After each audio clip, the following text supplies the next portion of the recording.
surga tanpa mengikuti thariqahnya Rasulullah Shallallahu Alaihi Wasallam. Karena Allah sudah perintahkan tadi seperti ayat yang tadi. Apapun yang dibawa Rasul ambil, apa yang dilarang Rasul tinggalkan. Jelas Rasul melarang bid'ah. Jelas Rasul melarang apa? Bid'ah. Kemudian hari ini orang nggak percaya dengan larangan itu. Lebih cenderung apa? Menggemari bid'ah yang sunnah, yang ajaran Rasul malah diabaikan, diremehkan. Dan begitulah setan. Semakin lama semakin menjadi. Orang tersesat itu semakin sesat semakin lezat. Makin terasa enak. Makin merasa sedap itu dengan kebid'ahannya. Coba lihat orang-orang tasawuf yang mereka berzikir sambil bergoyang dengan berbagai goyangan yang makin lama makin kencang, sampai menari, sampai berdansa Masya Allah, entah macam-macam tarian apa itu di masjid. Itu terjadi di masjid dan itu nyata ya. Itu video nyata, betul-betul ada di berbagai belahan bumi. Di Turki banyak di berbagai negara seperti itu. Di Indonesia juga, tapi Indonesia mungkin belum separah yang di sana. Itu contoh dalam cara berzikir saja udah aneh. Kita bayangkan Nabi ngajarkan begitu, mustahil. Gak ada riwayat satupun dalam Sahih Bukhari, Sahih Muslim, kitab-kitab yang masyhur dari ucapan Ahlus Sunnah wal Jamaah. Gak ada sama sekali yang menceritakan zikirnya Nabi dengan para sahabat itu goyang gitu. Dan begitu mengaku sebagai Ahlus Sunnah wal Jamaah. Bagaimana ini? Niat dan ibadah semuanya bisa targetnya neraka. Itulah bid'ah. Maka dari sisi ini bid'ah ini lebih keji daripada maksiat, lebih bahaya daripada maksiat. Karena apa? Orang itu tidak merasa mau masuk neraka kalau orang bermaksiat tahu salah. Orang bermaksiat merasa kalau ini salah. Tapi kalau orang melakukan bid'ah merasa berpahala, padahal itu salah. Karena itu menyelisih sunnah Rasulullah Shallallahu Alaihi Wasallam.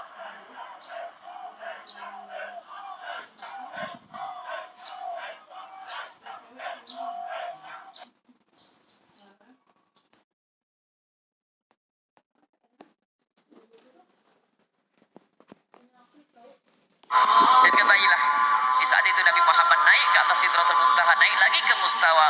Kemudian disitulah Nabi Muhammad berbicara dengan Allah Subhanahu wa Ta'ala. Jangan sampai setelah itu ada keyakinan bahwasanya Allah ada di atas sana.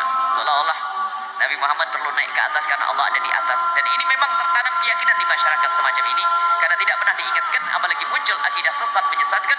Allah di mana? Lalu dijawab di langit. Pertanyaan Allah di mana? Allah di langit adalah ini adalah ciri akidah sesat dan menyesatkan. Bukan akidah ahli sunnati wal jamaatil asy'ariyati, tapi itu akidah mujassimah, akidahnya orang yang keluar dari jalur kebenaran, jalur akidah ahli sunnati wal jamaati. Lalu bagaimana kisah Nabi Muhammad kenapa harus naik ke atas? Di saat harus berbicara dengan Allah. Katailah, Allah ada tanpa tempat. Tidak butuh tempat. Karena Allah yang menciptakan tempat. Sebelum Allah menciptakan tempat, Allah sudah ada. Dan setelah Allah menciptakan semesta dan tempat termasuk arsy, maka Allah tetap seperti sebelum menciptakan tempat. Tidak butuh dengan arsy.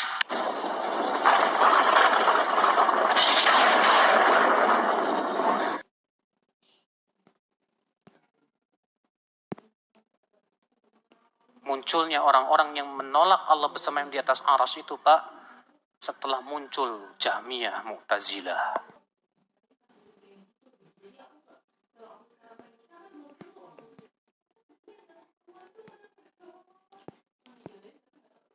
Munculnya orang-orang yang menolak Allah bersemayam di atas arsy itu, Pak, setelah muncul Jahmiyah, Mu'tazilah.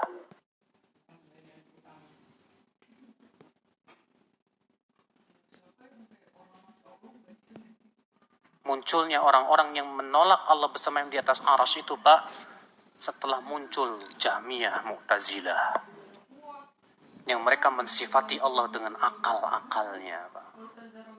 Katanya Allah mustahil bersemayam di atas arsy.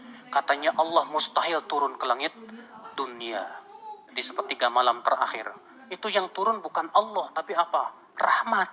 Masa rahmat Allah cuma turun sepertiga malam? Padahal kan rahmat Allah turun setiap saat. Kenapa mereka menolak Allah turun ke langit dunia? karena di pikiran pakai otak. Gak masuk di akal.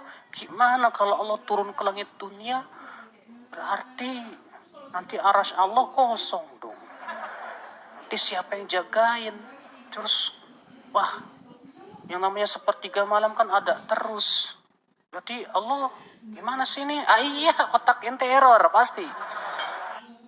Munculnya orang-orang yang menolak Allah bersemayam di atas arasy itu, Pak, setelah muncul Jahmiyah, Mu'tazilah, yang mereka mensifati Allah dengan akal-akalnya, Pak.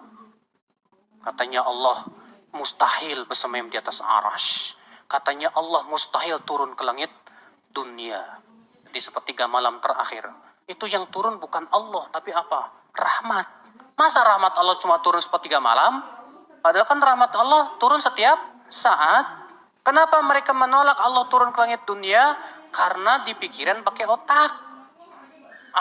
Gak masuk di akal. Gimana kalau Allah turun ke langit dunia? Berarti nanti arasy Allah kosong dong.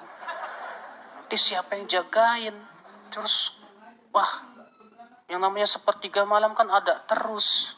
Berarti Allah gimana sih ini? Iya, otak ente error pasti.